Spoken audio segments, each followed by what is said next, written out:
உலகெங்கிலும் உள்ள வசந்த் தொலைக்காட்சி நேயர்களுக்கு வணக்கம். இது உங்கள் ரகசிய கேள்விகள். இந்த வாரம் நம்ம ஆண்மை குறைவு பற்றிய பல்வேறு புதிய தகவல்கள், புதிய ஆய்வுகள், அதனுடைய முடிவுகள் பற்றி பேசிகிட்டு இருக்கோம். ஸோ ஆண்மை குறைவுக்கு ஒரு பழைய டெஃபனிஷன் ஏற்கனவே சொல்லியிருந்தாங்க. விரைப்புத்தன்மை ஏற்படுவதிலோ அல்லது அதை காப்பாற்றி விரைப்புத்தன்மையை நீடித்து முழுமையாக செக்ஸ் இன்பம் அடையும் வரை விரைப்புத்தன்மை நீடிக்கலைன்னாலோ அது ஆண்மை குறைவுன்னு சொல்கிறோம். அது ஆரம்ப காலத்தில் டெஃபனிஷன். இப்போது ஆராய்ச்சிகளுக்கு இது பயன்படாது. ஏன்னா அந்த சாட்டிஸ்ஃபேக்ஷன், திருப்தி என்ற வார்த்தை ஒரு ஒரு விஞ்ஞானபூர்வமாக அளவிட முடியாதது. சில பேருக்கு எளிமையாக திருப்தி வந்துடும், சில பேருக்கு கடுமையான திருப்தி வராது நல்ல சூழ்நிலையிலையும். அப்போது எளிமையாக அளக்கக்கூடியதாக இருக்கணும் அப்படின்னா, படத்தில் பார்க்குறீங்க ஆண்மை குறைவுன்றதை எப்படி 4ஆக பிரிக்கிறாங்க. கிரேட் 4 அப்படின்றது ஒரு வாழைக்காய் மாதிரி இருக்கிறத கிரேட் 4, ஆணுறுப்பு வாழைக்காய் மாதிரி இருந்தால் கிரேட் 4 அப்படின்னு சொல்கிறோம். ரிஜிட், முழுமையாக விரைப்புத்தன்மை டைட்டாக இருக்குது. கிரேடு 3 அப்படின்றது வாழைப்பழம் தோலோடு இருக்கிறது கிரேடு 3 அப்படின்னு சொல்கிறோம். கிரேட் 2 அப்படின்றத ஒரு உரித்த வாழைப்பழம் எப்படி இருக்குமோ அது மாதிரி இருக்க கிரேட் 2ன்றோம். கிரேட் 1 அப்படின்றத அழுகின வாழைப்பழம் போல் இருக்கிறத கிரேட் 1 அப்படின்றோம். இதில் என்ன முக்கியத்துவம் இருக்குது அப்படின்னா, வாழைக்காய் மாதிரி இருந்தால் ஒருத்தர் உறவு கொள்ள முயற்சி பண்ணார்னா 100க்கு 94% சக்ஸஸ் ஆகிடும். 100 முறை முயற்சி பண்ணால் 94 முறை சக்ஸஸ் ஆகிடும்.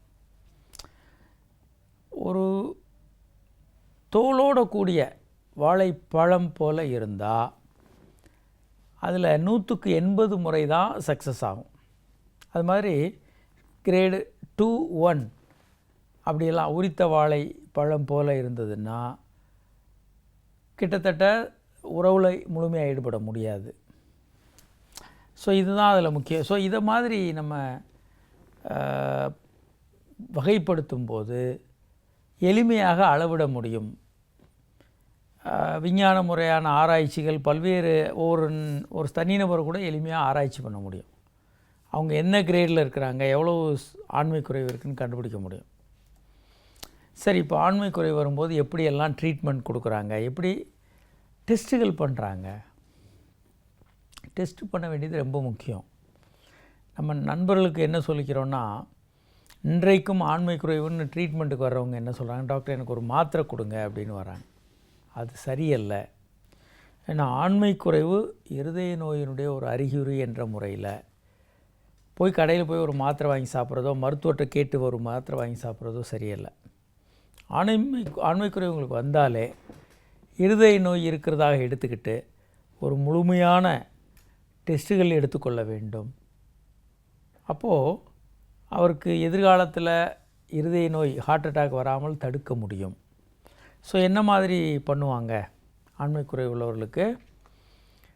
அவர்கிட்ட ஒரு ஆழமான அவருடைய பிரச்சனையை கேட்கணும். மன ரீதியான பிரச்சனைகள் இருக்கா, உடலில் நோய்கள் எதுவும் இருக்கா, சர்க்கரை வியாதி, இரத்த கொதிப்பு, மாத்திரை சாப்பிட்ற பழக்கம். இதில் என்ன பண்ணலான்னா, முதல்ல மன ரீதியான உளவியல் காரணங்கள் இருக்கான்னு பார்க்க முடியும். அடுத்து அவர்களுக்கு சரி செய்யக்கூடிய காரணங்கள் இருக்கா. சரி செய்யக்கூடிய காரணங்கள்னால், ஒரு மாத்திரை சாப்பிட்டுட்ருக்காரு, தூக்க மாத்திரை, இல்லை பிபிக்கு அட்ரனலால்ன்ற மாத்திரை சாப்பிட்டுட்ருக்காரு. அதை மருத்துவர்கள் பார்த்து வேறு மாத்திரைக்கு மாற்ற முடியும். அதே மாதிரி வேறு ஏதாவது காரணங்கள் இருக்கா ஆண்மை குறைவுன்னு கண்டறிந்து சரி செய்ய முடியும். அதே போல் செக்ஸ் பிரச்சனைகளை தவிர வேறு ஏதாவது குறைபாடுகள் இருக்கான்றதையும் பார்க்கணும். ஏன்னா இப்போ ஒருத்தருக்கு காக்கா வலிப்பு இருக்குது அப்படின்னா அதை நம்ம தெரியாமல் இருக்கிறது தவறு. அந்த நோயினால் ஆண்மை குறைவு வரலாம். அந்த நோய்க்கு சாப்பிடக்கூடிய மாத்திரைகளால், மருந்துகளால் ஆண்மை குறைவு வரலாம். அடுத்து என்ன உடல் ரீதியான செக்கப் பண்ணணும் அப்படின்னா, முதல்ல அவருடைய விரைப்பைகள் என்ன சைஸ் இருக்குது, ஆணுறுப்பு நல்லா இருக்கா, நார்மலாக இருக்கா, சின்னதாக இருக்கா, இருதயம் நல்லா இருக்கா, நரம்புகளில் ஏதாவது பாதிப்பு இருக்கா, ப்ராஸ்டேட் வீங்கி இருக்கா, ஆணுறுப்பில் ஏதாவது வளைந்திருக்கா, பெண்டாக இருக்கா, ஏதாவது ஒரு இடத்துல தடிமனாக காய் காய்ச்சி போன மாதிரி இருக்கா, இதெல்லாம் கண்டறியலாம். அடுத்து வந்து பிளட் டெஸ்ட். பிளட் டெஸ்ட்டில் கிட்னி நல்லா இருக்கா, கல்லீரல் நல்லா இருக்கா, விந்தில் இருக்க ஹார்மோன்கள் ரத்தத்தில் இருக்க ஆண் ஹார்மோன் மற்ற ஹார்மோன்கள் நல்லா இருக்கா, அதெல்லாம் பார்க்கலாம். ஆண்மை குறைவிற்கும் மற்ற நோய்களுக்கும் உள்ள தொடர்பு என்னன்றதை ஒரு அற்புதமான உலக அளவிய ஆராய்ச்சியில் நிரூபிச்சிருக்காங்க. இந்த ஆராய்ச்சி நம்ம இது வரைக்கும் பேசப்படாத ஒரு ஆராய்ச்சி. Multinational men's attitude to life events and sexuality, மேல்ஸ்ன்னு சொல்லுவாங்க. Men's attitude to life events and sexuality, அதான் மேல்ஸ். இதில் எத்தனை பேருக்கு ஆண்மை குறைவு வருது, மற்ற பிரச்சனைகளோடு எப்படி அது சேர்ந்துருக்குதுன்னு பார்க்குறாங்க. ஆண்மை குறைவில் 164 பேருக்கு அது வேறொரு நோயோடு சேர்ந்துருக்குது. என்னென்ன நோய்? நெஞ்சு வலி, இரத்த கொதிப்பு, சர்க்கரை நோய், மன அழுத்தம், கொழுப்பு அதிகமாக இருக்கிறது. இந்த நோய்கள் தான் முக்கியம். 64% பேருக்கு இதில் ஏதாவது ஒரு நோய் இருக்குது, நோய்களோடு சேர்ந்துருக்கு. 29% பேருக்கு ஒரு நோய் இருக்குது ஆண்மை குறைவோட. 20% பேருக்கு 2 நோய் இருக்குது. 11% பேருக்கு 3 நோய் இருக்குது. 5% பேருக்கு 3 அல்லது அதுக்கு மேற்பட்ட நோய்கள், 4 அல்லது அதுக்கு மேற்பட்ட நோய்கள் இருக்குது.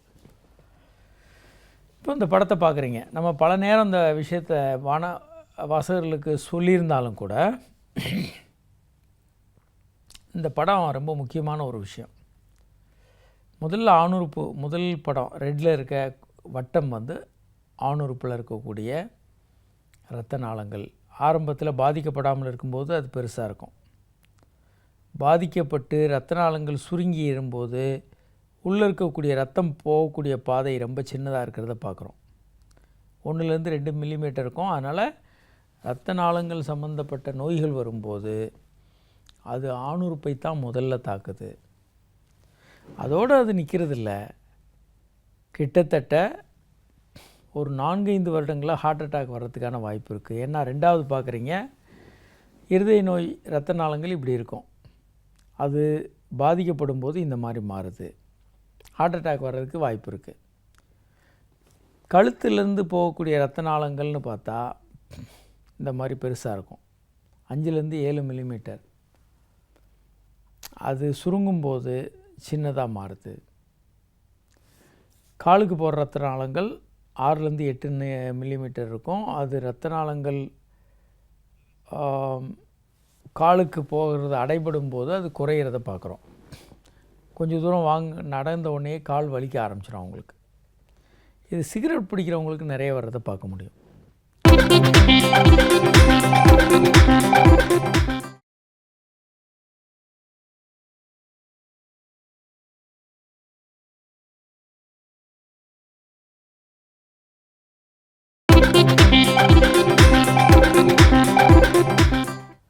ஒரு காலர் இருக்காங்க. ஹலோ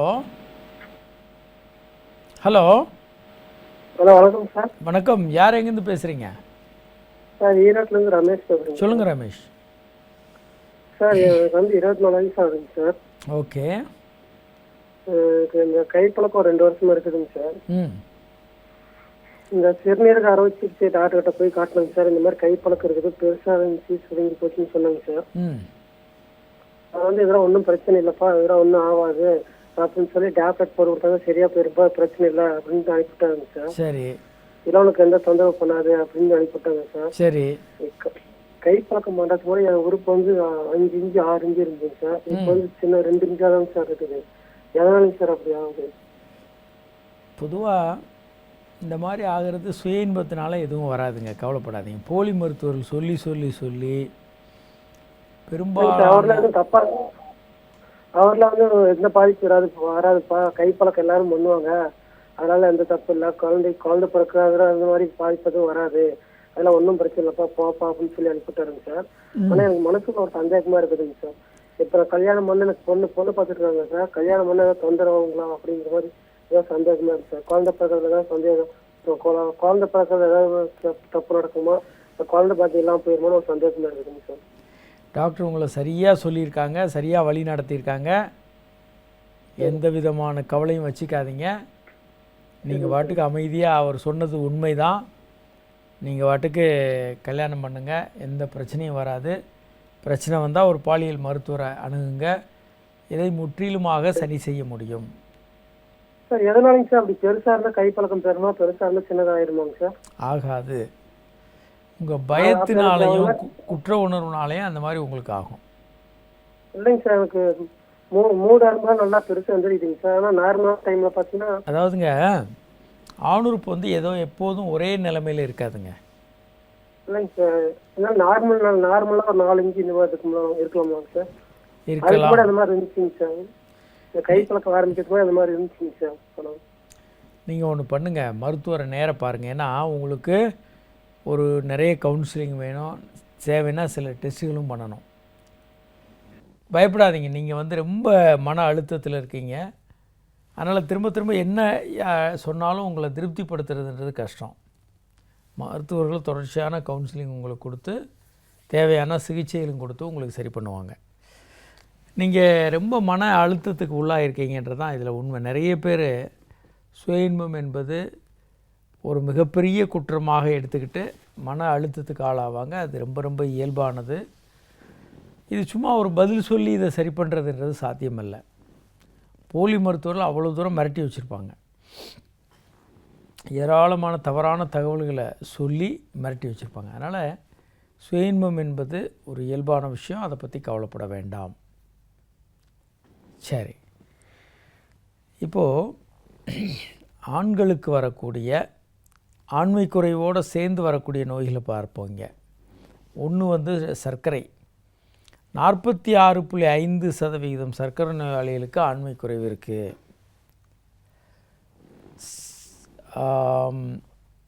49.1% ஆண்மை குறைவாளர்கள் வந்து இரத்த கொதிப்போடு இருக்கிறாங்க. 43% பேருக்கு கொழுப்பு இரத்தத்தில் அதிகமாக இருக்குது ஆண்மை குறைவு இருக்கும்போது. 59.1% பேருக்கு இருதய நோய் இருக்கிறது. இதுதான் முக்கியமான தகவல். இதில் முக்கியமாக நம்ம பார்க்க வேண்டிய விஷயம் என்னென்னா, எல்லாரும் ஒரு மாத்திரை கொடுங்க டாக்டர்னு கேட்டு வாங்கி சாப்பிட்ற மாதிரி ஆண்மை குறைவை பார்க்கக்கூடாது. ஏன் அப்படின்னா 54% ஆண்கள் இவங்க பைபாஸ் ஆப்ரேஷன் பண்ணுறதுக்கு முன்னால் இவர்களுக்கு ஆண்மை குறைவு இருந்திருக்கிறது. 64% ஆண்களுக்கு இருதய நோய் வந்திருக்கு, அதுக்கப்புறம் தான் ஆண்மை குறைவு வருது. அல்லது ஆண்மை குறைவு வருது, அதுக்கப்புறம் இருதய நோய் வருது. இரத்த கொதிப்பும் ஆண்மை குறைவும் எப்படி சம்மந்தத்தோடு இருக்குதுன்னு பார்த்தா, ரெண்டுமே ஒன்றோடு வந்து தொடர்புடையது. இரத்த நாளங்களுடைய நோய் தான் அது.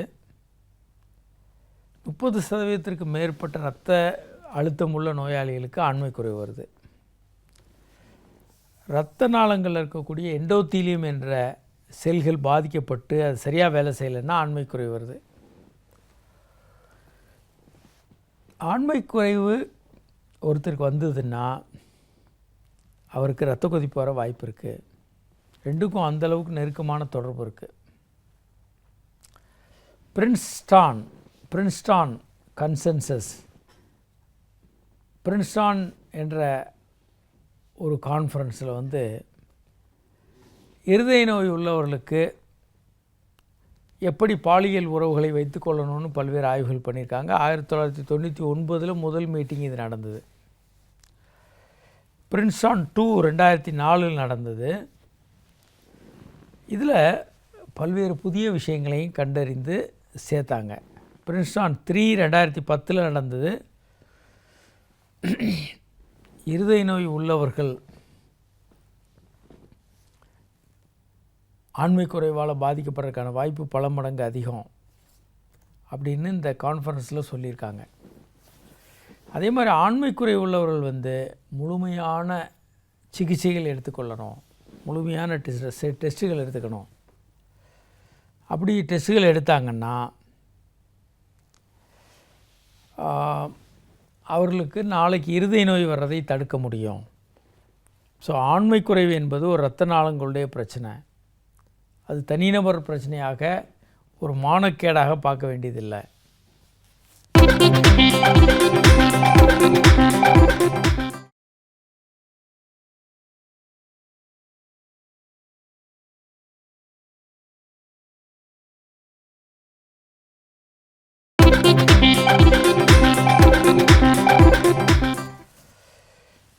இப்போது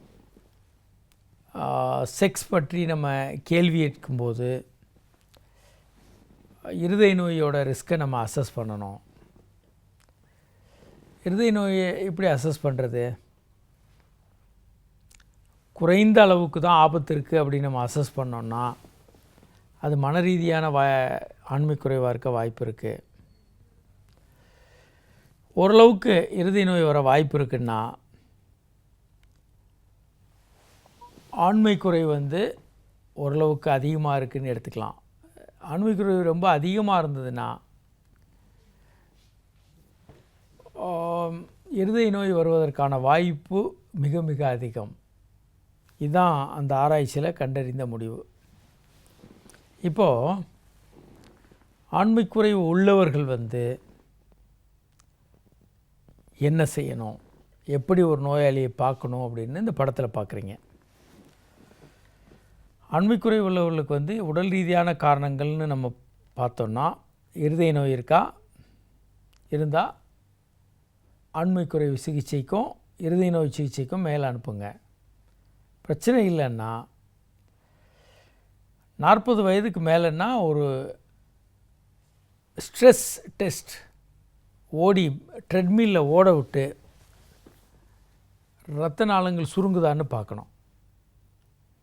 60 வயதுக்கு மேலவர்களுக்கு வேறு முறைகளில் இரத்த நாளங்கள் சுருண்டிருக்கான்னு தேட வேண்டும். 30 முதல் 60 வயது இருக்கிறவங்களுக்கு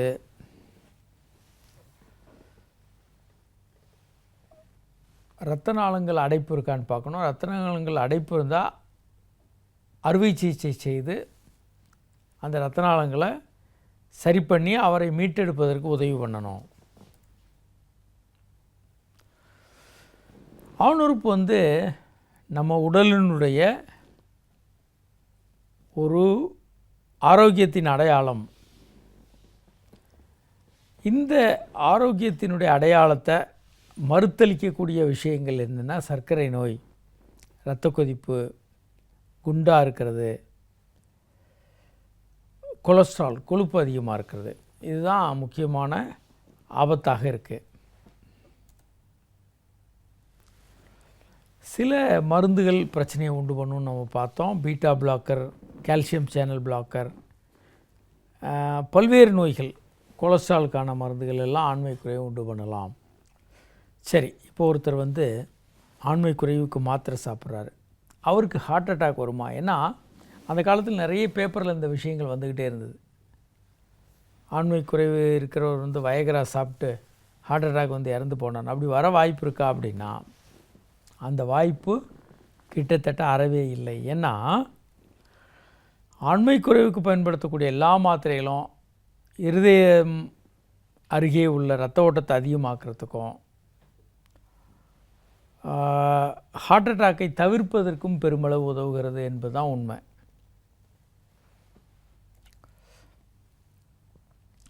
ஆண்மை குறைவு போக்கக்கூடிய PDE5 மருந்துகள், வயகரா போன்ற மருந்துகள் எப்படி உதவுது? முதல்ல ஆண்மை குறைவை பற்றி நம்ம பார்க்கும்போது சரி செய்யக்கூடிய பிரச்சனைகள் அப்படின்னு எடுத்து பார்க்கணும். அடுத்து வாழ்க்கை முறையில் என்னென்ன மாற்றங்கள் ஏற்படுத்தணும்னு பார்க்கணும். அப்புறம் ஆண்மை குறைவு உள்ளவர்களுக்கு பல்வேறு உள ரீதியான கவுன்சிலிங் கொடுக்கணும்.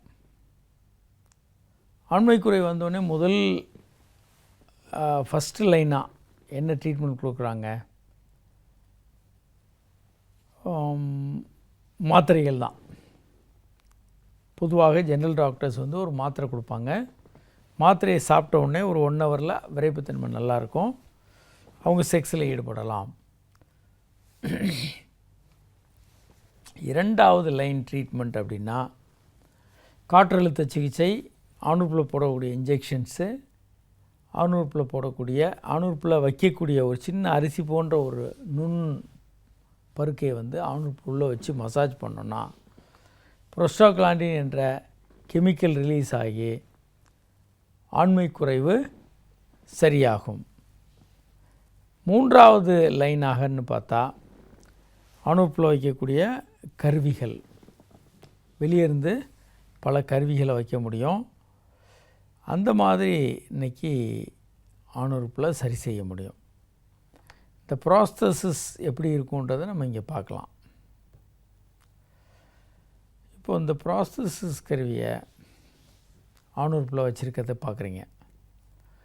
இந்த சிலிண்டர், இந்த நீர் கோர்த்த இந்த பல்பை அழுத்தினாங்கன்னா அங்கேருந்து நீர் போய் சிறுநீர் பையில் ஏறும். அதன் மூலமாக 2 குழாய்களையும் நீர் சேர்ந்து விரைப்புத்தன்மை அடையும்.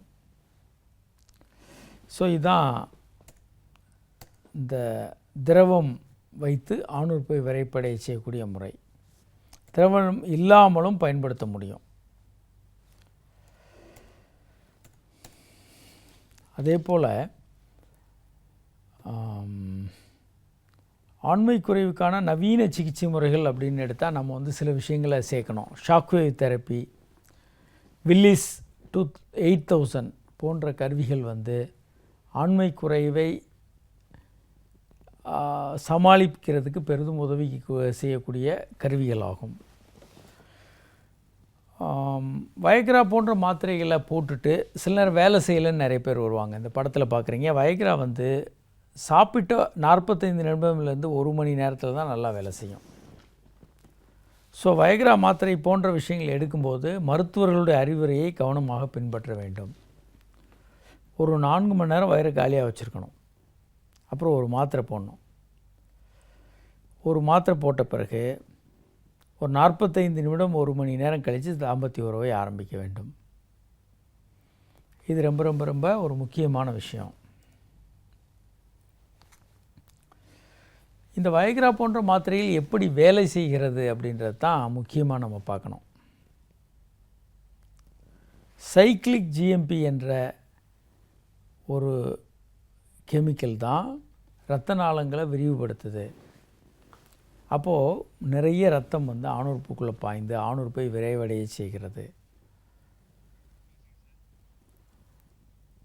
இந்த சைக்ளிக் ஜிஎம்பி வந்து கொஞ்ச நேரத்தில் PDE5 என்ற ஒரு ஒரு கெமிக்கலால் அழித்தொழிக்கப்படுகிறது. அதனால் சிறிது நேரமே இரத்த நாளங்கள் விரிவடைந்திருக்கும். அப்புறம் இரத்த நாளங்கள் சுருங்கி ஆணுறுப்பு சுருங்கிடும். இதை எப்படி மருந்துகள் மூலமாக சரி செய்கிறது அப்படின்றத நம்ம தொடர்ந்து பார்க்க போகிறோம். தொடர்ந்து நிகழ்ச்சியை பாருங்கள். இன்று இந்த நிகழ்ச்சியில் பங்கு பெற இயலாத வாசகர்கள் உங்கள் கேள்வியில் எங்களுக்கு SMS மூலம் அனுப்பலாம். 9841266666 என்ற எண்ணுக்கோ 9444944444 எண்ணுக்கோ உங்கள் கேள்வியில் எங்களுக்கு SMS மூலமாக அனுப்பலாம். அல்லது hi@drkamarajhospital.com என்ற மின்னஞ்சல் முகவரிக்கு உங்கள் கேள்வியில் எங்களுக்கு மின்னஞ்சல் மூலம் அனுப்பலாம். மீண்டும் நாளை சந்திப்போம். வணக்கம்.